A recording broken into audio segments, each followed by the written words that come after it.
भक्त समागमे सर्व भावे हरी न सांगता करी सर्व काम साठविला राहे हृदय संपुष्टी बाहेर धाकुटी मूर्ती उभा मागण्याची आस पाहे मुखाकडे मागण्याची आस पाहे मुखाकडे चिंतिल्या रोकडे मनोरथ साठविला राहे हृदय संपुष्टी बाहेर धाकुटी मूर्ती उभा तुका म्हणे जीव भाव देवा पायी तुका म्हणे जीव भाव देवा पायी ठेवूनिया काही न मागती साठविला राहे हृदय संपुष्टी बाहेर धाकुटी मूर्ती उभा विठ्ठल विठ्ठल विठ्ठल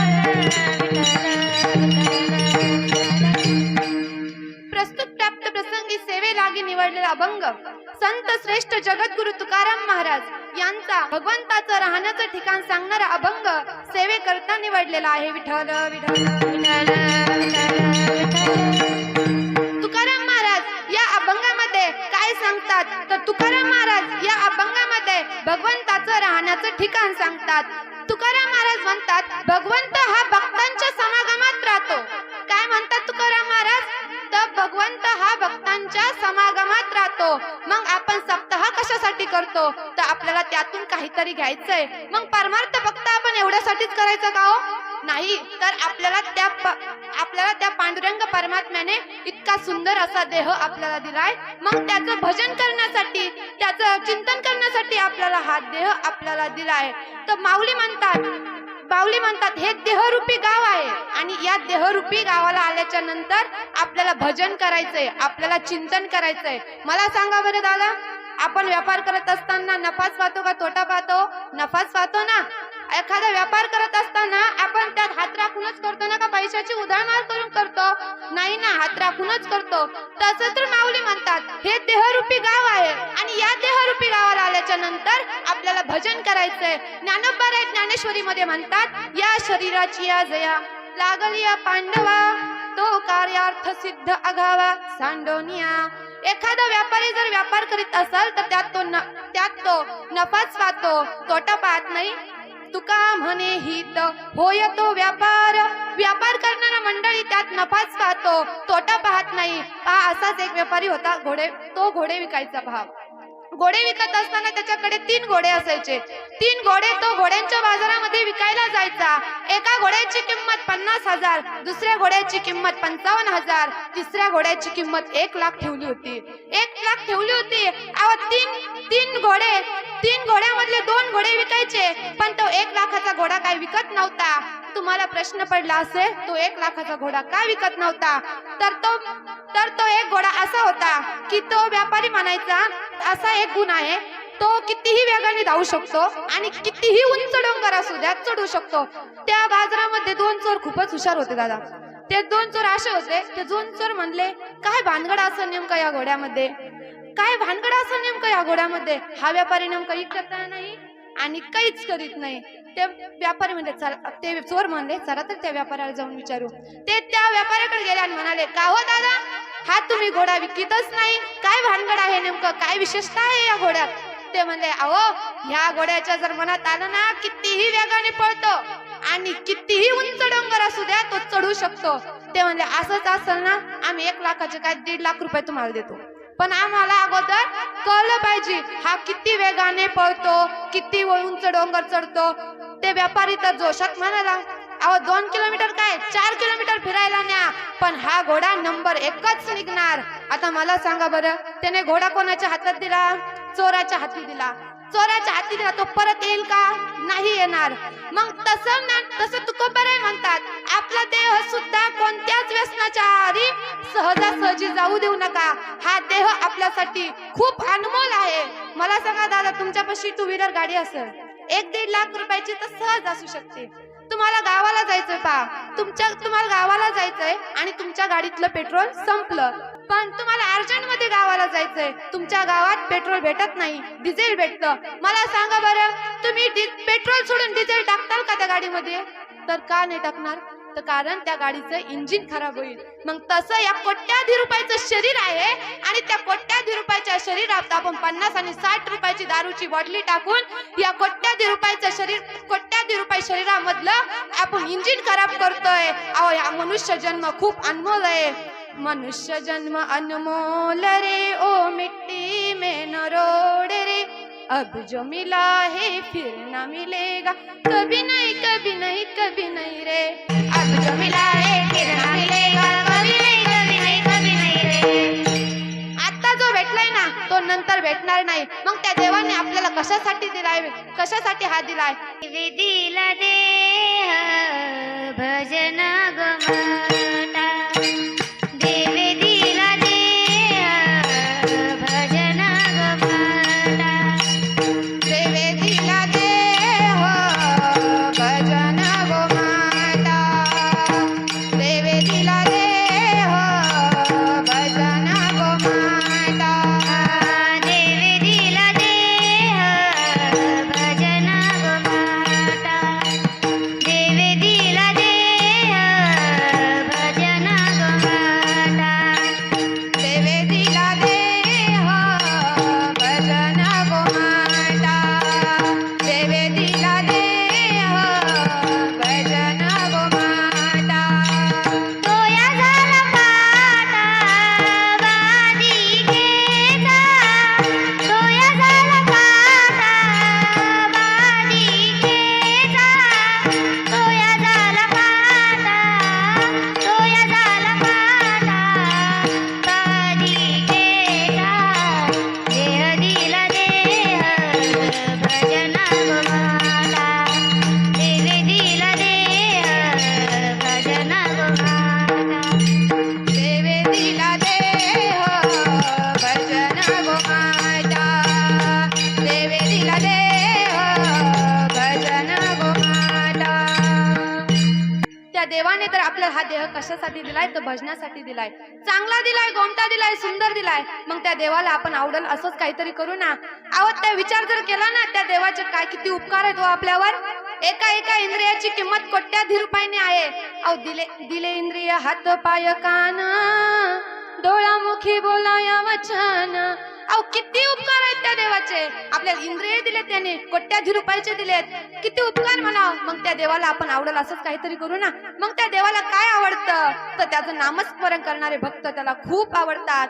काही न लागे एक भावाचे कारण, तुका म्हणे आन विठोबाची. श्रीधर लाल भाव का भूका, राग कला नहीं जानत तू का.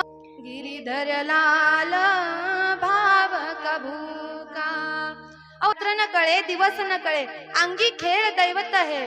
दीन रजनी हाची धंदा, गोविंदाचे पोवाडे ग.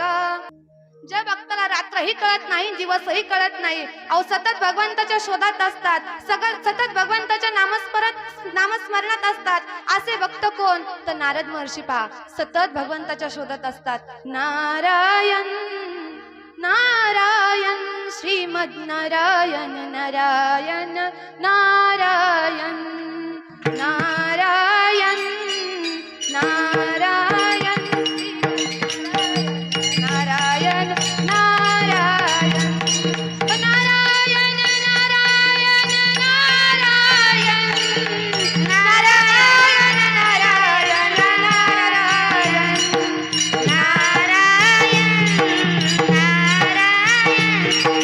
नारायण नारायण नारायण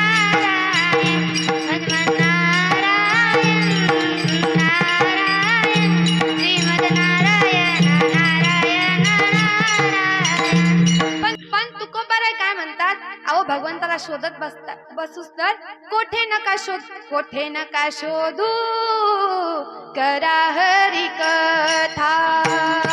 कोठे नका शोधू हरी कथा, कोठे नका शोधू करा हरी कथा.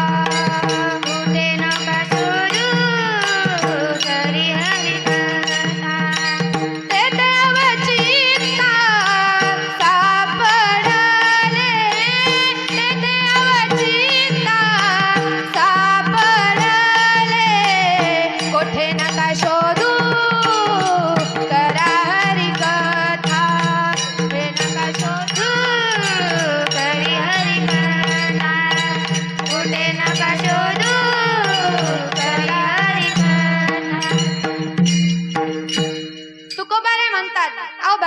शोधत बसू नका हो. भगवंताचे कथा नामस्मरण केलं ना तुम्हाला भगवंत निश्चितपणे भेटू शकतो. तुकोबाराय म्हणतात भगवंताला तर तुम्हाला बोलवायचं असेल ना, बोलवायचं असेल जेव्हा गरज भासेल तेव्हा माझ्या भगवंताला तुम्ही नक्की बोलवत जा. माझा भगवंत नक्की येतो पा. कोण कहते हे भगवान आते नहीं, तुम मीरा के जैसे बुलाते नहीं. अच्युतम केशवम राम अनंतं केशवं कृष्णदामोदरं रामनारायणं जानकीवल्लभम्. आते नहीं तुम मीरा के जैसे बुलाते नहीं. कौन कहते भगवान खाते नहीं, बेर शबरी के जैसे खिलाते नहीं.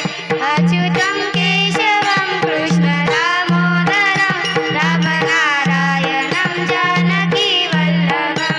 रामनारायणं जानकीवल्लभम्. कोण म्हणतं भगवंत येत नाही? अहो मीराबाईने जसा कृष्ण भगवंत बोलावलं ना तसं आपण जर बोलवलं तर कोण म्हणतं भगवंत येत नाही? नक्की येतो हो, फक्त बोलवणारा पाहिजे. कारण तुकोबाराय म्हणतात देव आहे देव आहे हृदय मंदिरी पुसूनी पाहे. आणि देव हा आपल्या पाशीच आहे, फक्त आपण देवाला शोधत बसतो. देव हा आपण दगडातला देव पाहतो पण माणसातला माणूस पाहायला तयार नाही. म्हणूनच तर कवीला म्हणावं लागतं हीच आमची प्रार्थना आणि हेच आमची मागणी. मानसाने मानसाशी मानसा समवागणे. हे ऐकल्यानंतर किती विचार करावा माणसाने, किती विचित्र आहे. पण तरीही ते कवी म्हणतात माणसातला माणूस घडवणारा एकच राजा होऊन गेला, तो म्हणजे छत्रपती शिवाजी महाराज. एकच राजा इथे जन्मला शिवनेरी किल्ल्यावर. एकच राजा इथे जन्मला शिवनेरी किल्ल्यावर. माझ्या राजाचं नाव गाजतंय गड किल्ल्याच्या दगडावर. माझ्या राजाचं नाव गाजतंय गड किल्ल्याच्या दगडावर. शिवरायाचं नाव गाजतंय गड किल्ल्याच्या दगडावर. राजाचं नाव गाजतंय गड किल्ल्याच्या दगडावर. माझ्या राजाचं नाव गाजतंय शिवरायाच्या दगडावर. माझ्या शिवाचं नाव गाजतंय गड किल्ल्याच्या दगडावर. सुंदर स्वराज्य निर्माण केले तलवारीच्या धारेवर. तलवारीच्या धारेवर देशासाठी वार झेलले आमच्या निधड्या छातीवर. आमच्या निधड्या छातीवर प्राणपणाने लढले मावळे भरोसा त्या राजावर. प्राणपणाने लढले मावळे भरोसा त्या राजावर. माझ्या देवाचं नाव गाजतंय गड किल्ल्याच्या दगडावर. माझ्या देवाचं नाव गाजतंय गड किल्ल्याच्या दगडावर. माझ्या देवाचं नाव गाजतंय गड किल्ल्याच्या दगडावर. आठवण येते मना मनातून भगवा झेंडा दिसल्यावर. भगवा झेंडा दिसल्यावर देशाचा धर्म आगळा जगला माणुसकीवर. जगला माणुसकीवर. पुन्हा जन्म घ्या अशी इच्छा शिवभक्तांच्या हृदयावर. पुन्हा जन्म घ्या अशी इच्छा शिवभक्तांच्या हृदयावर. माझ्या देवाचं नाव गाजतंय गड किल्ल्याच्या दगडावर. माझ्या देवाचं नाव गाजतंय गड किल्ल्याच्या दगडावर. शिवरायाचं नाव गाजतंय गड किल्ल्याच्या दगडावर. माझ्या राजाचं नाव गाजतंय गड किल्ल्याच्या दगडावर. असा एक राजा होऊन गेला पहा आपल्या स्वराज्याच्या मातीत. अहो त्याने जातीचा ना पातीचा आणि पंथाचा विचार न करता प्रत्येक मावळ्याला आणि प्रत्येक गरीबाला धावून येणारा राजा फक्त छत्रपतीच होता. याच्या पलीकडे कोणताच राजा होऊ शकत नाही. याच्या पलीकडे कोणताच राजा होऊ शकत नाही. अहो राजाने शिकवण कशी दिली होती गर्भात असताना जिजाऊंनी? अहो कशी दिली होती? अहो छत्रपती जेव्हा गर्भात होते ना, राजे तुम्हाला स्वराज्य घडवायचंय. राजे तुम्हाला स्वराज्य घडवायचंय. तुम्हाला आई बहिणींची आबरू राखायची हो राजे. तुम्हाला संतांची देवांची मंदिरं जपायची हो राजे. या जर ना या आई बहिणींची आबरू लुटली ना हो राजे या जर ना या आई बहिणींची आबरू लुटली ना हो राजे तुम्हाला स्वराज्य घडवायचंय. राजे तुम्हाला स्वराज्य घडवायचंय. अहो तिकडे मुघलांची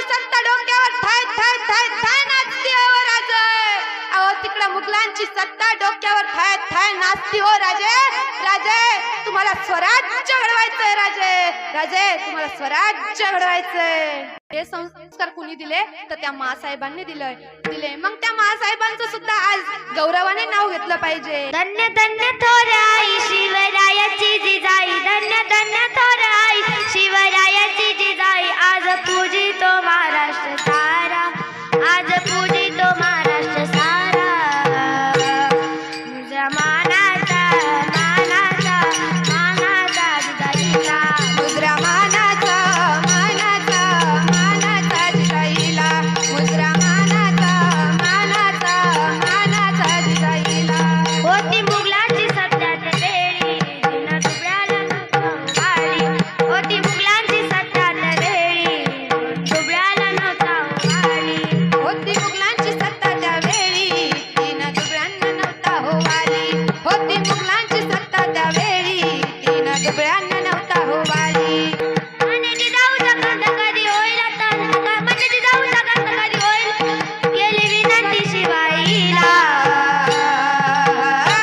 मुजरा मानाचा मानाचा मानाचा जिजाईला.